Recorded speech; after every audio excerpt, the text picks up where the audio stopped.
பிரியமானவர்களே, இயேசுவின் நாமத்தினால் உங்களை வாழ்த்துகிறேன். இன்றைக்கும் உங்களோடு நான் ஷேர் பண்ண போகிற இந்த வேத பகுதி எங்களுடைய ரெகபோத் ஊழியத்தில் தினமும் இந்த காரியத்தை, இந்த வசனத்தை சொல்லுங்க, அறிக்கை செய்யுங்க. அது உங்களுக்கு மிக ஆசீர்வாதமாக நான் கற்றுக் கொடுத்துருக்கிறேன். இன்னைக்கு உங்களோடு அதை பகிர்ந்து கொள்ள போகிறேன். ஏசாயா 33வது அதிகாரம் 2வது வசனம், கர்த்தாவே எங்களுக்கு இறங்கும், உமக்கு காத்திருக்கிறோம்.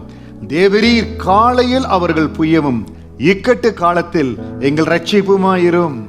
ஒவ்வொரு நாள் காலையிலையும் எழுந்தவுடன், ஆண்டவரே இந்த நாள் காலையில் எங்கள் புயமாய், எங்களுடைய ஸ்ட்ரென்த்தாய் எங்களோடு கூட இருங்க ஆண்டவரே, எங்களுடைய எல்லா இக்கட்டு காலத்தில் நீங்கள் ரட்சிப்பாய் இருங்க என்று சொல்லி ஒரு நாளை தேவ சமூகத்தில் ஒரு அறிக்கையோடு, ஒரு விசுவாச அறிக்கையோடு நீங்க துவங்கி பாருங்களே.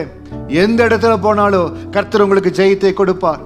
ஒவ்வொரு நாள் காலையில் எழுந்திருக்கிற பொழுது, ஆண்டவரே நீங்க தான் உங்க தேவரீர் காலையில் அவர்கள் புயமும் இக்கட்டு காலத்தில் ரட்சிப்புமாயிரும். நம்ம போற இடத்துல எல்லாம் கர்த்தருடைய புயம், கர்த்தருடைய பலன், அவருடைய ஆளுகை நம்மளை நிரப்பணும். ஒவ்வொரு நாள் காலை வேளையிலும் அப்பா சமூகத்தில் அவர் வசனத்தில் இருக்கிற ஜீவன் நம்மை நிரப்பும்படியா, அவருடைய பிரசன்னத்தில் இருந்து. ஒரு சிலருக்கு காலையில் எழுந்த உடனே நீங்க ரொம்ப ஏர்லியா வேலைக்கு போறவங்களா இருக்கலாம், ரொம்ப நேரம் ஜெபிக்க முடியாது இருக்கலாம்.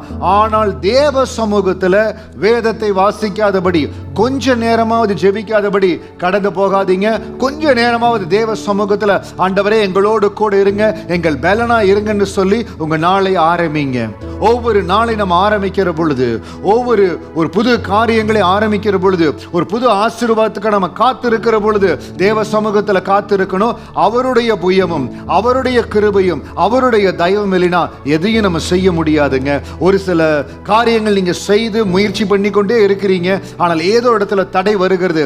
இந்த நாள்ல இருந்து சொல்லுங்க, காலைதோறும் எழுந்த உடனே, ஆண்டவரே நீங்க எங்களுக்கு இறங்கணும், உமக்காய் காத்திருக்கிறோம். தினமும் இந்த நாள் வரை காலையில எழுந்த உடனே தேவ சமூகத்தில் காத்திருக்காம ஏதோ சில எக்ஸ்கியூசஸ், ஏதோ சில காரியத்தினால இதை விட்டுட்டீங்க. ஆனால் இன்றைக்கு ஏசாயா 33:2 படி, ஆண்டவரே உமக்காய் காத்திருக்கிறோம், காலையில கொஞ்ச நேரமாவது உங்க சமூகத்தில் காத்திருப்பேன். ஆண்டவரே உம்முடைய புயமும் இக்கட்டு காலத்தில் நீங்கள் ரட்சிப்புமாய் வரும் என்று சொல்லி உங்க ஜெப பழக்கத்தை அதிகப்படுத்தி கொண்டு அந்த ஜெபத்தோடு நீங்க கடந்து போய் பாருங்க. எந்தெந்த இடத்துல, வேலை இடமா இருக்கலாம், படிக்கிற இடமா இருக்கலாம், எந்த இடமா இருந்தாலும், எந்த இடமெல்லாம் உங்களுக்கு கஷ்டமா இருந்ததோ, மிக கடினமா இருந்ததோ, அந்த இடமெல்லாம் லகுவாய் மாறும்.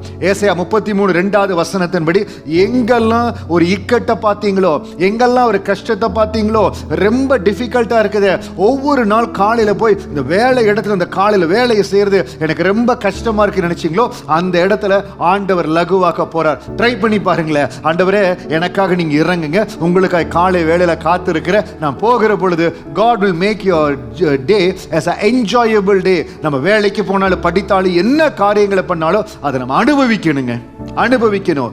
கடனே செய்யணுமே அப்படின்னு நீங்க போகக்கூடாது, அனுபவிக்கணும். அந்த அனுபவத்தை ஆண்டவர் உங்களுக்கு கொடுப்பார். இந்த நாள்ல இருந்து நீங்க சொல்ல போறீங்க, ஒவ்வொரு நாள் காலையில் எழுந்த உடனே, ஆண்டவரே எங்களுக்கு இறங்கணும், உமக்காய் காத்திருக்கிறோம், காலையில எங்க புயமா இருங்க ஆண்டவரே, இக்கட்டு காலத்தில் ரட்சிப்புமா இருங்க.